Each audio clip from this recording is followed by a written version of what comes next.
Friends, അപ്പോൾ ഞാനിന്ന് വന്നിരിക്കുന്നത് ചെമ്മീൻ വടയുടെ റെസിപ്പിയുമായിട്ടാണ്. അപ്പോൾ കുറച്ച് ചെമ്മീനാ കിട്ടിയിട്ടുള്ളൂ. അപ്പോൾ അത് വെച്ച് നമുക്ക് ചെമ്മീൻ വട എങ്ങനെയാണ് ഉണ്ടാക്കുന്നതെന്ന് നോക്കാം.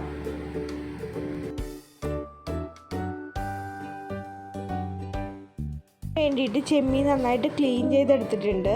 ഒരു കഷ്ണം ഇഞ്ചി, വെളുത്തുള്ളി, വേപ്പില, ചെറിയുള്ളി, പിന്നെ കുറച്ച് തേങ്ങയും കാന്താരി മുളകും എടുത്തിട്ടുണ്ട്. ആദ്യം തന്നെ ഇഞ്ചിയും വേപ്പിലയും ചെറിയുള്ളിയും വെളുത്തുള്ളിയും കൂടി ഒന്ന് ബ്ലെൻഡ് ചെയ്തെടുക്കണം.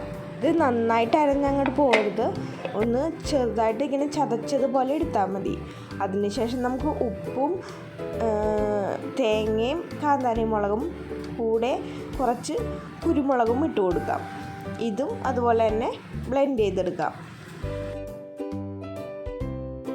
ശേഷം നമുക്ക് ക്ലീൻ ചെയ്ത ചെമ്മീനും കുറച്ച് മഞ്ഞൾപ്പൊടി ഇട്ട് കൊടുക്കാം. ഇതും ഒന്ന് ചെറുതായിട്ട് ബ്ലെൻഡ് ചെയ്തെടുക്കാം.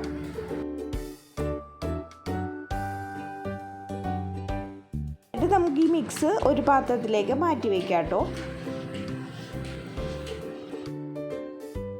പാൻ വെച്ചിട്ട് അതിലേക്ക് വെളിച്ചെണ്ണ ഒഴിച്ച് നമുക്കിത് ഓരോന്നോരോന്നായിട്ട് ഇങ്ങനെ ഫ്രൈ ചെയ്തെടുക്കാവുന്നതാണ്. ഉപ്പായി കിട്ടാനും പിന്നെ കയ്യിൽ നിന്ന് വിട്ട് കിട്ടാനും വേണ്ടിയിട്ട് ഇത് ചെയ്യുന്നതിന് മുമ്പ് കുറച്ച് കയ്യിൽ വെളിച്ചെണ്ണ തേക്കണം കേട്ടോ. എന്നാലേ ഇത് കറക്റ്റായിട്ട് വിട്ട് കിട്ടുള്ളൂ നമ്മുടെ കയ്യിൽ നിന്ന്. എന്നിട്ട് നമുക്കിത് ഓരോന്നോരോന്നായിട്ട് ഫ്രൈ ചെയ്തെടുക്കാം. മീൻ വട ഇവിടെ റെഡി ആയിട്ടുണ്ട്. ചോറിൻ്റെയൊക്കെ കൂടെ കഴിക്കാൻ നല്ല ടേസ്റ്റാണിത്. അപ്പോൾ എല്ലാവരും ഇതൊന്ന് ട്രൈ ചെയ്ത് നോക്കുക. എൻ്റെ വീഡിയോ ഇഷ്ടപ്പെട്ടാൽ ലൈക്ക് ചെയ്യുക, ഷെയർ ചെയ്യുക, കമൻറ്റ് ചെയ്യുക. Thank you.